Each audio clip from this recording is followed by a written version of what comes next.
Hello guys, आपका स्वागत है मेरे चैनल पे। आज की ये वीडियो एक क्वेश्चन आंसर सेशन होने वाली है। आपने कई डाउट हैं जो मुझसे पूछे हैं, काफ़ी मुझे कमेंट भी आए हैं, मेल भी आई हैं डिफरेंट गाइडेंस की और क्वेश्चन की। तो आज का ये सेशन मैं उन क्वेश्चन के जवाब देने के लिए ही कर रहा हूँ। और कुछ ऐसे टॉप 10 क्वेश्चन मैंने जो चुने हैं जो काफ़ी कॉमन है और सबके ज़्यादातर डाउट उसी रिगार्डिंग आ रहे हैं। तो मैं कोशिश करूँगा कि one by one her question का जवाब दे सकूँ और सबसे बेहतरीन वे में दे सकूँ, ताकि आपके सारे डाउट क्लियर हो सकें। तो हम स्टार्ट करते हैं फर्स्ट क्वेश्चन से।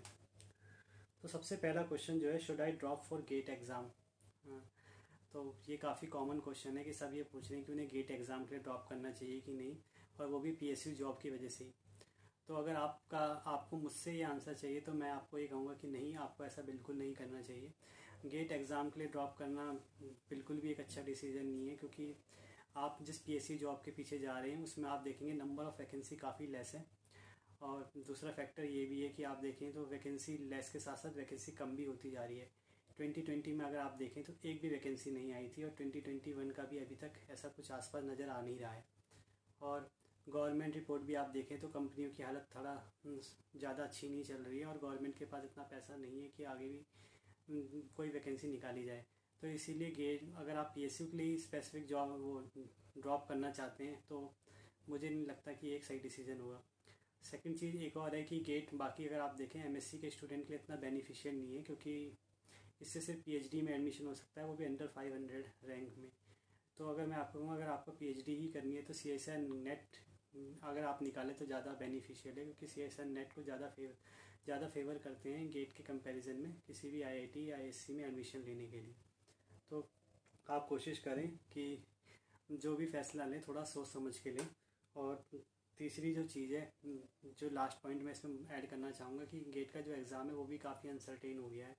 अभी का ये एग्ज़ाम अगर आप देखें तो आपने देखा होगा बीएससी के बच्चों को ऐड करने की वजह से एग्ज़ाम काफ़ी ईजी आया। तो जो एमएससी के बच्चे हैं उनका काफ़ी, मैं कह सकता हूँ, लॉस भी हुआ। जिस हिसाब से उन्होंने तैयारी की थी उस हिसाब से आपको एग्ज़ाम नहीं मिला। तो नेक्स्ट टाइम अब क्या होगा इसकी भी कोई गारंटी नहीं कि अगली बार आप बीएससी का पढ़ के जाएं और कहीं एमएससी का आ जाए। तो काफ़ी एग्ज़ाम अनसर्टेन हो गया है। तो ऐसे किसी एग्ज़ाम की तैयारी करना जिसका पैटर्न अभी भी क्लियर नहीं है, तो काफ़ी मुझे लगता है एक रिस्क फैक्टर ज़्यादा है। तो इसीलिए आप कोशिश करें कि आप जो भी फैसला लें काफ़ी सोच समझ के लें। तो आई होप आपको ये बात क्लियर हुई होगी। अब मैं सेकंड क्वेश्चन की तरफ बढ़ता हूँ। सेकंड क्वेश्चन है, how to remain motivated during exam preparation. कैसे आप मोटिवेट रहें एग्ज़ाम प्रिपरेशन के दौरान। तो ये क्वेश्चन भी मुझे कई लोगों ने पूछा है कि कैसे हम मोटिवेट रहें एग्ज़ाम प्रिपरेशन के दौरान। तो पहले मैं आपसे यही कहना चाहूँगा कि सबसे पहले आप क्या करें, आप डीमोटिवेट होते क्यों, दो तीन कारण है। उसके पहले ये जाने कि एक तो कभी कभी ये होता है कि आपका पूरा दिन निकल जाता है और आपने कुछ पढ़ा नहीं होता, इसलिए आपको डीमोटिवेशन आती है सब वो कोर्स देख के। सेकंड थिंग, कभी कभी ऐसा भी होता है कि आप किसी ऐसे बंदे से बात करते हैं, किसी ऐसे फ्रेंड से कांटेक्ट करते हैं जो काफ़ी नेगेटिव वाइब्स लाता है, तो इसीलिए आपको डीमोटिवेशन आती है। तो इनका सबसे बढ़िया इलाज यही है कि मैं अगर आपसे कहूँ कि आप एक तो टाइम टेबल बना लीजिए अपना, एक पर्टिकुलर स्लॉट बुक कर लीजिए पढ़ाई का कि आपको 8 to 10 आवर्स पढ़ना ही है, ताकि आप क्या करें कि आपको कभी इससे तो डीमोटिवेशन ना आए कि आपका टाइम बर्बाद हुआ और आप पढ़ नहीं पाए। 8 to 10 आवर्स अगर आपने टाइम टेबल बना लिया तो आप उसको फॉलो करेंगे तो आप धीरे धीरे खुद आपको कोर्स कम होता हुआ दिखाई देगा, और आपको एक स्ट्रेंथ महसूस होगा पढ़ाई के प्रति, कि आपको लगेगा कि हाँ आपने बहुत अच्छा पढ़ा हुआ है और आप धीरे धीरे आगे बढ़ रहे हैं। होता क्या है, जब हम पे कोई टाइम टेबल नहीं होता है तो हम क्या करते हैं कि थोड़ा अभी पढ़ लिया, थोड़ा बाद में पढ़ लिया, सो गए, या अगले दिन फिर आज सुबह पढ़ा तो अगले दिन क्या कल शाम को पढ़ा। तो टाइम टेबल नहीं होता, इसीलिए पढ़ाई पता नहीं चलती कि पढ़ाई की भी है कि नहीं की, ये आज रह गई है। तो इसीलिए आप एक पर्टिकुलर टाइम स्लॉट बना लेंगे तो ये होगा कि आपको काम करना ही करना है, तो आप उसमें आगे बढ़ पाएंगे। सेकंड थिंग ये है कि आप थोड़ा क्या कहते हैं, एक साथ ना पढ़ें, लंबा ना पढ़ें। आप ये करें, थोड़ा बीच में आप गैप ले सकते हैं, 4 घंटे पढ़ें फिर 2 घंटे का गैप ले सकते हैं, और उन गैप के बीच में कोशिश करें कि उन चीज़ों को करें जो आपको पसंद है, चाहे वो गाना गाना हो, चाहे गाना सुनना हो, चाहे कुछ वीडियो देखना हो, चाहे फ्रेंड से बात करना हो। पर अच्छे लोगों से बात करें, नेगेटिव लोगों से बिल्कुल बात ना करें जो नेगेटिविटी फैलाते हैं बस। और तीसरी चीज़ अगर मैं आपको कहूँ, एक चीज़ मैं ऐड जो करना चाहूँगा कि आप सोशल मीडिया साइट्स को अवॉइड करें, खासकर इंस्टाग्राम हो गया, फेसबुक हो गया, क्योंकि वहाँ पे क्या होता है कि सब लोग डिफरेंट फेस में चल रहे होते हैं, डिफरेंट पेस में चल रहे होते हैं। तो कभी कभी ये होता है कि वो कुछ लोग हैं उन फेज़ से निकल चुके होते हैं जिस फेज़ में आप एग्ज़ाम प्रिपरेशन वाले, या कुछ लोग उसमें आने वाले होते हैं। पर हम क्या करते हैं, हम उस टाइम देखते हैं कि हाँ यार वो तो एंजॉय कर रहा है, हम यहाँ बैठे हैं, इसलिए हम डिप्रेस हो जाते हैं। यहाँ पे थोड़ी बहुत क्या कहते हैं एनजाइटी पैदा होती है। ठीक है, तो आप ये कोशिश करें कि ऐसा ना हो। जेलेसी भी होती है तो ऐसा ना हो, तो इसलिए आप करें, कोशिश करें कि ड्यूरिंग एग्ज़ाम प्रिपरेशन तो आप कम से कम सोशल मीडिया वेबसाइट्स को अवॉइड करें, और किसी से अगर बात ही करनी है तो आप फ़ोन पे बात करें, पर बाकी सोशल मीडिया साइट्स को अवॉइड करें। तो आई होप आपको ये क्वेश्चन भी क्लियर हो गया होगा और इससे आपको हेल्प मिलेगी। तीसरी जो चीज़ है, कोर्स कौन सा परचेज़ करें। हाँ, तो काफ़ी कॉमन क्वेश्चन है कि CSIR नेट गेट के लिए कोर्स कौन सा परचेज़ करें, कि आपको CSIR नेट गेट की तैयारी करनी है तो आप कौन से कोचिंग को प्रेफर करें। तो देखो, मैं और कोचिंगों के बारे में तो इतना जानता नहीं, मैं सिर्फ बेस्ट की बात करना चाहूँगा जो मुझे लगता है। तो अगर आप मेरी राय मानना चाहते हैं तो आप J-Chemistry को ज्वाइन करें। J-Chemistry मैम बहुत अच्छा पढ़ाती हैं वहाँ पे, ज्योति मैम, और उनका कंटेंट भी जो है वो पूरा CSIR नेट गेट दोनों काफ़ी स्पेसिफिक है, उसके लिए ही है। तो अगर आप उस कोर्स को ही फॉलो करते हैं तो आपकी बहुत अच्छी रैंक आ जाएगी, और उनके रिजल्ट से भी इस बात का पता चलता है। आपने देखा होगा 130 के करीब उनके JRF है, या 108 के करीब कुल JRF है। तो एक बार आप उनका कोर्स देख लीजिए, उनके यूट्यूब वीडियोस देख लीजिए, अगर आपको समझने आती है तो आप जब उसी को ज्वाइन करें, उनका रिजल्ट इस बात को बताता है। फोर्थ जो चीज़ है, विच बुक शुड फॉलो, कौन सी बुक आपको फॉलो करनी चाहिए CSIR नेट गेट की स्टडी करने के लिए। हाँ, तो बुक का ये जो सवाल है, ये भी काफ़ी कॉमन सवाल है। तो आप देखिए, बुक मैंने आपको पहले ही बोला, आप चाहे बुक पढ़ें, चाहे आप नोट्स पढ़ें, चाहे कोई मटेरियल फॉलो करें, आप जो भी करें बस कोई एक ही काम को करें। तो अगर आप अब यहाँ पे आप बुक का पूछ रहे हैं तो मैं बुक में भी आपको ये बोलना चाहूँगा कि अगर आप बुक भी पढ़ें तो बुक भी कोई एक ही फॉलो करें। ऐसा नहीं है कि आपने इनऑर्गेनिक के लिए 5 बुक पकड़ ली, ऑर्गेनिक के लिए 10 बुक पकड़ ली, फिजिकल के लिए 5 बुक पकड़ ली। This is not good. ऐसा बच्चे क्या करते हैं, इस साल क्लेडन से क्वेश्चन आया तो क्लेडन पढ़ ली, अगले साल कैरोथर से क्वेश्चन आया तो कैरोथर पूरी पढ़ ली, तीसरे साल किसी और से आ जाएगा तो फिर वो पढ़ ली। ऐसा this is not the good way to learn something. आपको क्या करना है कि आपको सिर्फ वो चीज़ करनी है जिसमें आपका सारा मटेरियल आ जाता है। यानी आपको बस एक ही बुक को पकड़े, ज़्यादा से ज़्यादा हो सके तो 2 बुक को, कि आपका पूरा कोर्स तो कम से कम उससे कंप्लीट हो।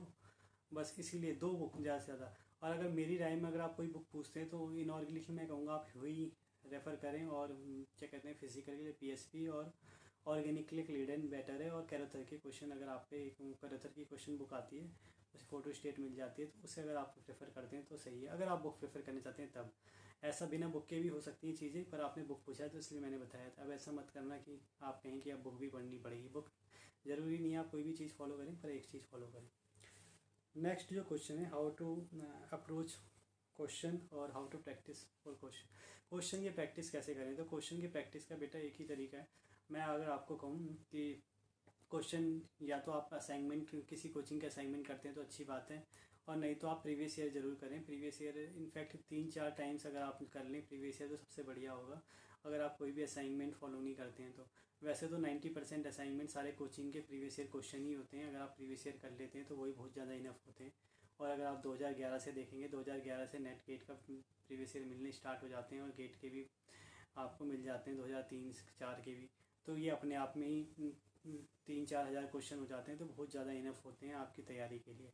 इससे ज़्यादा क्वेश्चन आप करेंगे तो कन्फ्यूज़ ही होंगे। तो आप इसे ही करें, और जितनी बार हो सके इसे रिपीट में करें, 2-3-4 बार कर लें एग्ज़ाम से पहले। एक आपके लिए बेनिफिशियल होंगे, और आपकी अप्रोच को बढ़ाएंगे क्वेश्चन के प्रति, और आप इसे ठीक कर पाएंगे। जो नेक्स्ट क्वेश्चन है, 2-3 साल से सर नहीं हो रहा है, आगे CSIR नेट होना पॉसिबल है क्या, और मेरे 68 नंबर है, कोई कह रहा है 52 नंबर है। तो बेटा आप देखेंगे कि मेरे भी जो लास्ट जो मार्क्स है वो 52 मार्क्स रहे हैं, और इसके बाद जो मैं मार्क्स लाया हूँ वो 112 के करीब है, 112 ही है, और ऑल इंडिया रैंक में 52 है। तो आप देखें, मैं भी 52 से मैंने अपने मार्क्स डबल किए हैं, तो आप भी अपने मार्क्स डबल कर सकते हैं। इनफैक्ट मैं तो बोल सकता हूँ अगर किसी के 0 भी होंगे वो भी 100 ला सकता है। बस डिपेंड करता है कि मेहनत कितनी करता है और कंसिस्टेंसी कितनी दिखाता है। जनरली ये एग्ज़ाम पूरा कंसिस्टेंसी पे डिपेंड करता है कि आप 6 महीने तक लगातार पढ़े कि नहीं पढ़े, या कंसिस्टेंस रहे कि नहीं रहे। अगर आप कंसिस्टेंट है बिल्कुल और अच्छे से तैयारी करते हैं तो आपका एग्ज़ाम ज़रूर क्वालिफाई होगा। बस कोशिश करें कि आप न चीज़ों को मिस ना करें, और जल्दी से मतलब चीज़ें छोड़े ना, हार ना माने। अगर आप लास्ट तक जाएंगे तो ज़रूर आपका एग्ज़ाम हो जाएगा। तो जनरली होता क्या है कि मैं आपको बताऊँ, ये जो 2-3 बार का जो केस है ना, ये इसलिए होता है कि अगर आप देखें CSR नेट में थोड़ी जो सीटें हैं वो काफ़ी लिमिटेड हैं। अब ये नेट की JRF की सीटें आई थिंक 400 के करीब है, और नेट का मेरे को कोई आइडिया नहीं, थोड़ा उससे डबल मान लीजिए। तो सीटें लिमिटेड होती हैं, तो अब चाहे कितनी बच्चे देंगे तो JRF तो होगा एक लिमिटेड लोगों का ही, इसीलिए थोड़ा टाइम लग जाता है कभी कभी। पर ऐसा नहीं है कि सबका उतना ही टाइम लगेगा या सबका उससे ज़्यादा टाइम लगेगा। अगर आप मेहनत करते हैं तो आप उनके अंदर भी आ सकते हैं, उन्हीं 400 बच्चों के अंदर भी आ सकते हैं, या जो भी 500-700 बच्चे थे उनके अंदर भी आ सकते हैं। तो इसमें कोई दिक्कत की बात नहीं, बस ज़रूरत ये है कि आप मेहनत कितनी करते हैं, कंसिस्टेंसी कितनी दिखाते हैं। नेक्स्ट क्वेश्चन है, क्या कॉलेज PhD के दौरान JRF हो सकता है? हाँ, JRF या इट इज़ पॉसिबल। मेरे कई दोस्त हैं जिन्होंने कॉलेज के दौरान, PhD के दौरान और जॉब के दौरान भी JRF निकाला हुआ है, CSR नेट निकाला हुआ है। और मैंने इसके लिए एक वीडियो भी बनाई हुई है, कैसे आप daily routine time table follow कर सकते हैं CSR नेट गेट की प्रिपरेशन करने के लिए।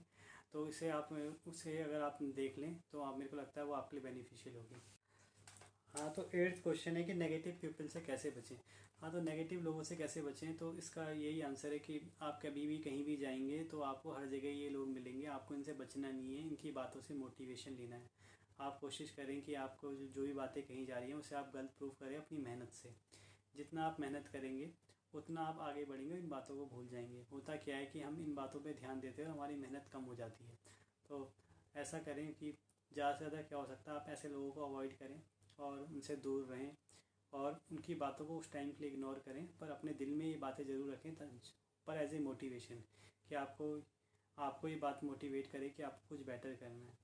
एग्ज़ाम कोई एक दिन का खेल नहीं है, ये एक पूरा प्रोसेस है। आपको 6 मंथ्स रोज़ आपको ऐसे किसी ना किसी बात से लड़ना पड़ेगा, चाहे वो आपकी फैमिली प्रॉब्लम हो, चाहे आपकी पर्सनल प्रॉब्लम हो, चाहे कोई सब्जेक्ट प्रॉब्लम हो। तो ये सब आपको सॉल्व करनी पड़ेगी ड्यूरिंग प्रिपरेशन। तो आप कभी भी इन सिचुएशन से बच नहीं सकते। आप सोचें कभी एक ऐसी परफेक्ट कंडीशन आएगी जिसमें मैं तैयारी कर सकूं, तो कभी ऐसी कंडीशन नहीं आने वाली। आपको रोज़ ऐसी सिचुएशन से गुजरना पड़ेगा, रोज़ एक जंग लड़नी पड़ेगी और जीतना पड़ेगा। और नहीं भी जीतना, अगले दिन उठ के आपको दोबारा उस जंग के लिए तैयार ज़रूर होना पड़ेगा। तो कोशिश करें कि आप इन बातों को ज़्यादा सीरियसली ना लें, बस अच्छे से मेहनत करें। 9th क्वेश्चन है कि कहाँ से आपको प्रीवियस ईयर PYQ असाइनमेंट मिलेंगे, शॉर्ट नोट्स मिलेंगे। हाँ, तो कहीं आप में से लोग मुझसे शॉर्ट नोट्स मांग रहे हैं, असाइनमेंट्स मांग रहे हैं, प्रीवियस ईयर्स मांग रहे हैं। तो मैं ये कहना चाहूँगा कि डिस्क्रिप्शन बॉक्स में आपको एक टेलीग्राम चैनल मिलेगा, मेरा ही बनाया हुआ। उसमें आपको प्रीवियस ईयर और कुछ असाइनमेंट्स और शॉर्ट नोट्स मिल जाएंगे। पर फिर भी आप कोशिश करें कि आप मटेरियल कम इकट्ठा करें, मटेरियल को लिमिटेड ज़्यादा करें। मतलब आप बहुत लिमिटेड मटेरियल पढ़ें और उससे ज़्यादा से ज़्यादा बार पढ़ें। तो अगर आपको प्रीवियस ईयर चाहिए तो वो तो अच्छी बात है, पर शॉर्ट नोट्स मेरे को लगता नहीं इतने फ़ायदेमंद है जब तक आपने सारे पूरे कॉन्सेप्ट नहीं पढ़े। तो अभी के लिए आप डाउनलोड कर लीजिए फ़िलहाल, पर पहले आप पूरे कॉन्सेप्ट ही पढ़ें, देन शॉर्ट नोट्स में जाएँ। और आज का लास्ट क्वेश्चन है कि क्या 2 सब्जेक्ट से CSR नेट निकाला जा सकता है? तो ये काफ़ी कॉमन क्वेश्चन है। तो पहले अगर 2016-17 तक के पेपर की बात करें तो तब तो ऐसा पॉसिबल हो सकता था कि आप 2 सब्जेक्ट से CSR नेट गेट निकाल सकते थे। पर अब अगर आप जनरल कैटेगरी से और आपको JRF निकालना है तो मेरे को नहीं लगता कि ये पॉसिबल है कि आप 2 सब्जेक्ट से CSR नेट गेट निकाल सकते हैं। मतलब आपको प्रॉब्लम आने वाली है, आप कर भी सकते हैं, पर बहुत ही कम चांस है कि आपके लिए ये टास्क ईजिली हो जाए। और जनरली लोग ऑर्गेनिक को इग्नोर करने के लिए कहते हैं, तो मैं ये कहूँगा कि आप ऑर्गेनिक को इग्नोर ना करें। कोशिश करें कि आप सारे बेसिक कॉन्सेप्ट तो पढ़ ही लें, ताकि आपके 20-30 मार्क्स का तो हो ही जाए ऑर्गेनिक में भी।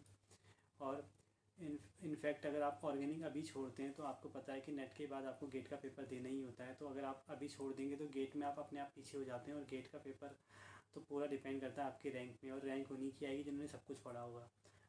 तो अगर आप नेट के लिए नहीं पढ़ना चाहते ऑर्गेनिक, तो कम से कम ये सोच के पढ़ लें कि आगे हमारे ये गेट के काम आएगी। तो इसलिए बिल्कुल भी इसको स्किप ना करें, और ये सोचें जो आपको ये स्किप करने के लिए कहता है वो आपके 2 एग्ज़ाम ख़राब करना चाहता है। एक तो नेट तो अपने आप में ख़राब हो गई, और आगे आपका गेट भी ख़राब होगा। इसीलिए आप तीनों सब्जेक्ट को पढ़ें और पूरी ईमानदारी से पढ़ें।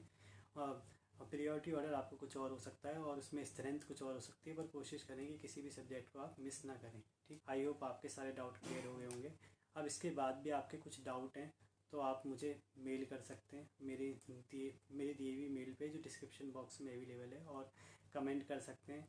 और कोई भी ऐसी इन्फॉर्मेटिव वीडियो देखने के लिए वीडियो को लाइक करें, शेयर करें और चैनल को सब्सक्राइब करें। Thank you.